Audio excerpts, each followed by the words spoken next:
In the previous video, we already finished our discussion about the aggregate supply of goods and services. On the basis of several strong assumptions, we know that how many units of goods and services the firms together are supposed to produce. Okay, once they figure out what to produce and how much they need to produce, firms would be able to go to the markets for the factors of production and hire workers, rent land, buy machinery equipment over there. Okay, so the firms are actually on the demand side of the markets for factors of production. Okay, so in this section 3.2, we're going to figure out the aggregate demand for factors. Okay, now once we figure out the aggregate demand for factors, we would be able to know how much the firms are supposed to pay households who are the owners of these factors. Okay, now once we know the household's income, we're going to look at the income distribution among the owners of these factors. In other words, given that many units of output produced, how many units workers will receive, how many units the capital owners will receive, how many units landlords will receive. Okay, so that's what we're going to talk about in this video or this section. Okay, all right, now let's start with a typical firm's decision. We know that in our society there are many firms, right? But before we talk about the national economy or the whole society's economic situation, we would like to start with a typical firm's decision, because this microeconomic example could be more accessible, could be easier for us to understand. Okay? Now, a typical firm means what? Here we have a more specific definition. That means it's a perfectly competitive firm. So these should sound familiar to you, okay? Because in the intro class or the intermediate microeconomics class, we said that there are several types of market structure, and the easiest one, and usually the first one we discussed, is the perfect competition. All right. So on a perfectly competitive market, there are many firms producing homogeneous or identical products. That means each firm has no influence upon market price. That's why here we said the firms are price takers instead of price makers.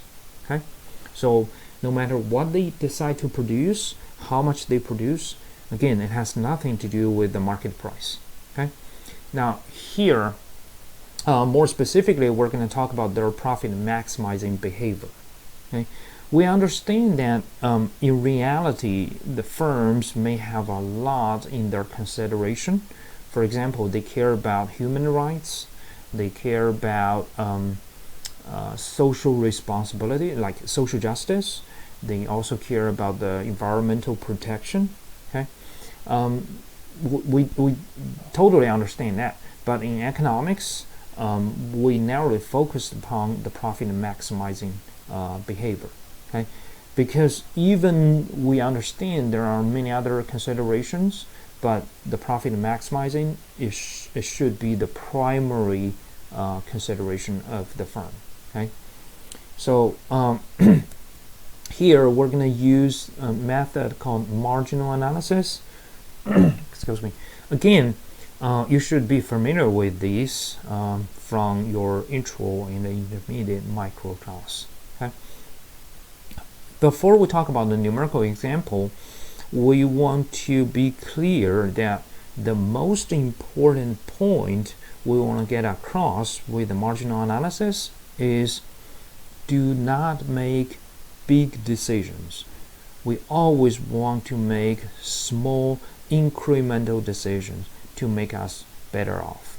Okay, now marginal analysis, this name tells us that when we make our decisions or analysis, we pretend we stand on the margin, okay, or on the edge of a cliff, okay.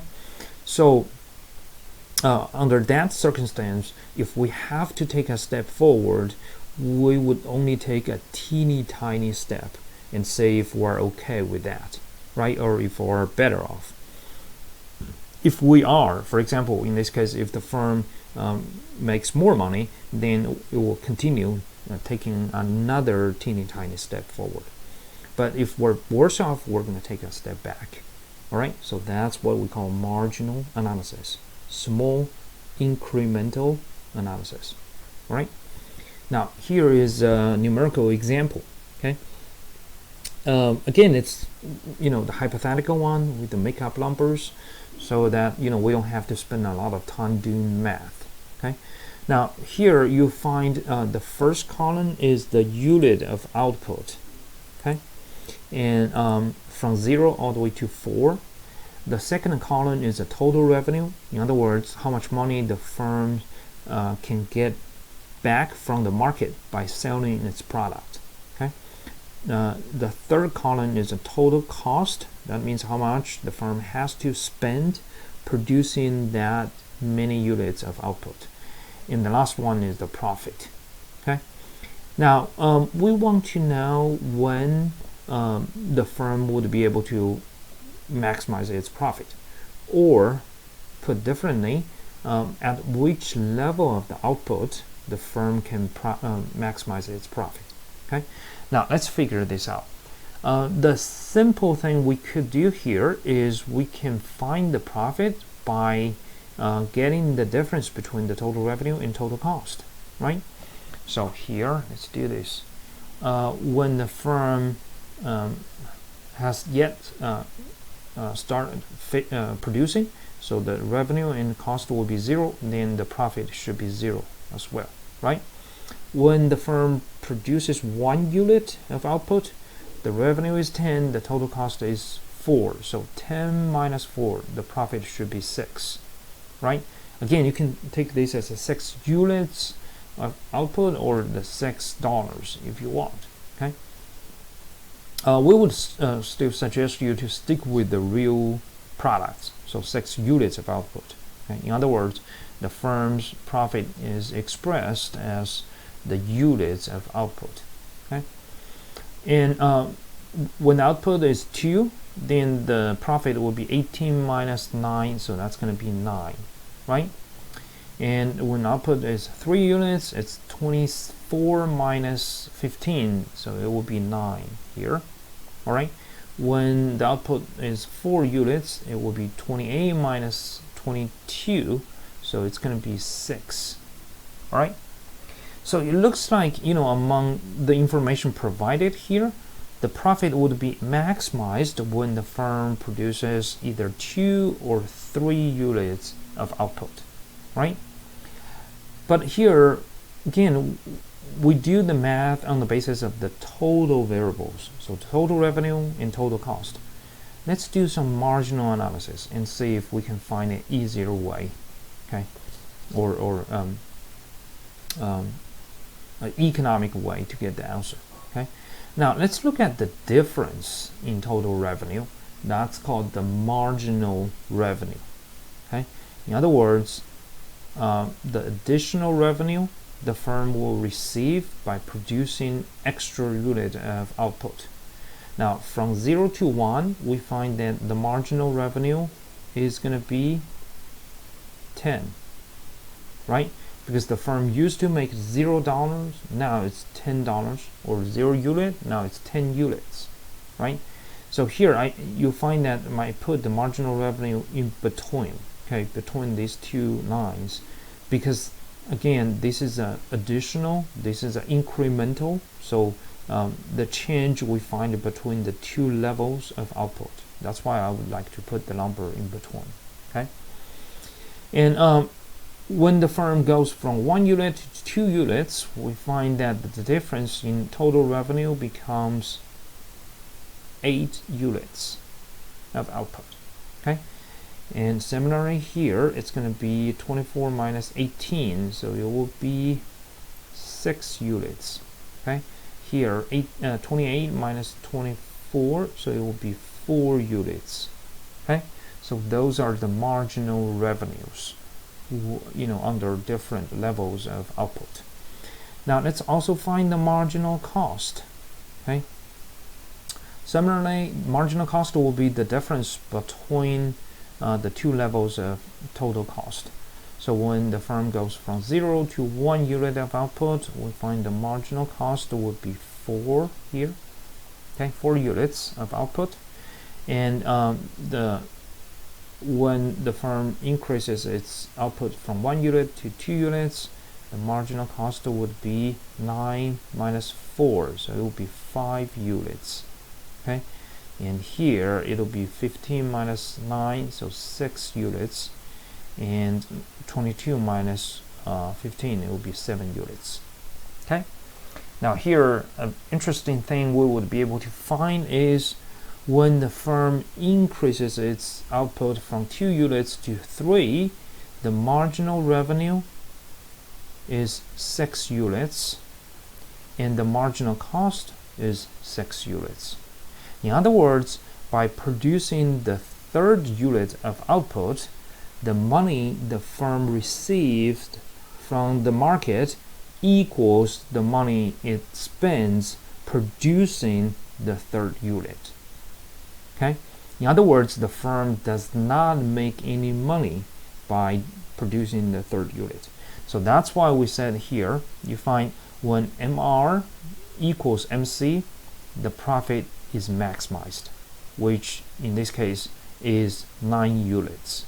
Okay, so again, this is something you should already learn from the previous class. Okay, we're saying that the profit is maximized when marginal revenue equals marginal cost. Okay, now later in this chapter, when we talk about the profit maximizing behavior of the firm, we're going to use algebra. We won't use numbers. We use all the letter notations so that we can make more general analysis. Okay, but before we get there, I want to be sure that everyone feels comfortable with this marginal analysis, or this very important conclusion of the marginal analysis. All right. Once again, marginal revenue equals marginal cost. Okay. Intuitively, you could say, when MR is greater than MC, that means by producing an extra unit of output, the firm can make more money, right? So this is what you can see, when the output level is below 3, right? From 0 to 1, from 1 to 2, the firm continues to make more money. So the firm should keep doing that, should keep increasing its output. But when MR is less than MC, so like from 3rd unit to 4th unit, you would find that the firm is actually losing money by producing the 4th unit. Okay, losing in this case 3 units. So of course the firm should cut back its production. Okay, now this adjustment in its behavior would reach the equilibrium level when MR equals MC. So the firm would not have any further incentive to either produce more or less. Okay, so that's the profit maximizing level of output. All right. Okay, so that's what we talk about in this video. Okay, the next one we're gonna start introducing some notations, and then we're gonna talk about the one very important economic principle. It's called law of diminishing returns.